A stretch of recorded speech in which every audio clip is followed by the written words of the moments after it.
CATV is proudly presented by Toyota.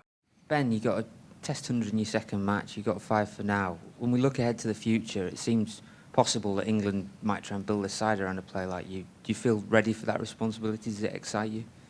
Well, I haven't looked that far ahead yet, but you know, just it's all about keeping feet on the floor at the moment, and sort of just looking forward to your next innings or your next match.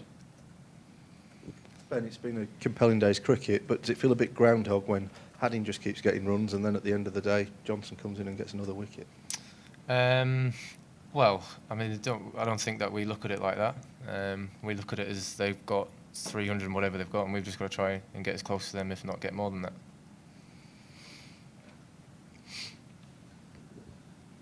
You made 100 in Perth, 6 wickets here. Which of those gives you more pleasure?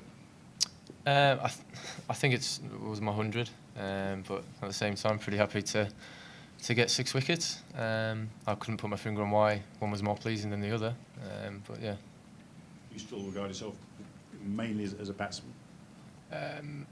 Yeah, I still think so. But as you know, a lot of interviews I've done about stuff like that. You know, the bowling is always improving.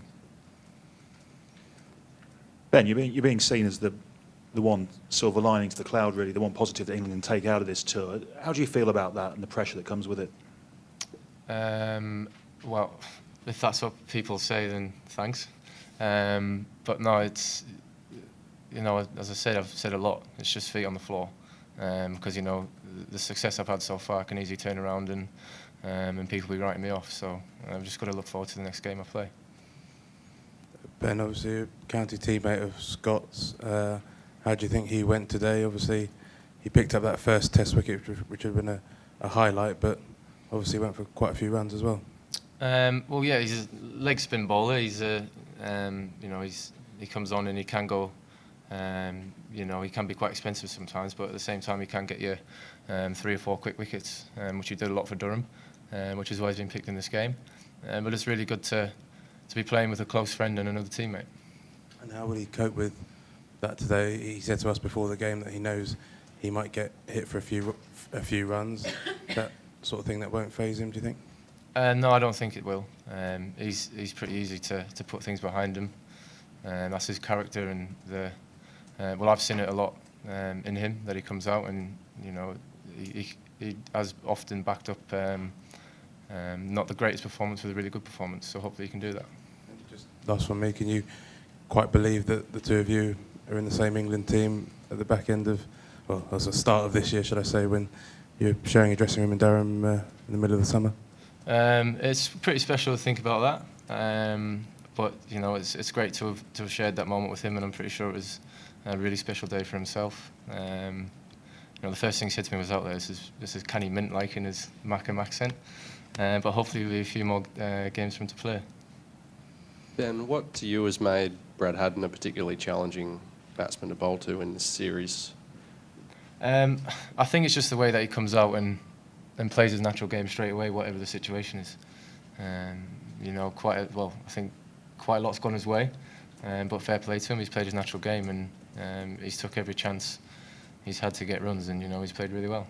Has he seemed to you to be playing like someone who's not, I suppose, not worried about the consequences of the shots he's playing? He's got that freedom that's not always easy to find.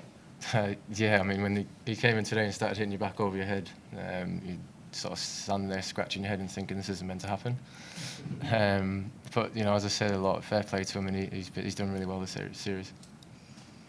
Ben, 4 matches in, I just wondered what sort of differences you'd noticed playing Test cricket as opposed to the first-class cricket you've been playing for 4 or 5 years before.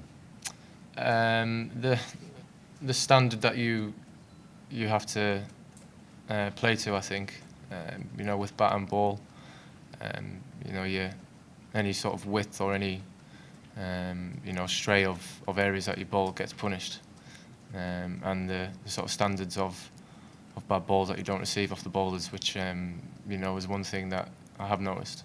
And the intensity of the occasion, I take it that's a bit different as well. Yeah, it is, especially with a guy bowling 150 clicks at your head. You don't get that much in first-class cricket. 40,000 people as well. You know, that's the atmosphere that you play under as well is sort of gives you an uplift, I guess. You seem to relish the fray. What's the fray mean, mate? Don't use these big words with me. Well, big words, only 4. Relish the fray. Yeah, I still don't get you. You're up for it. Yeah, I'm up for it. There you go.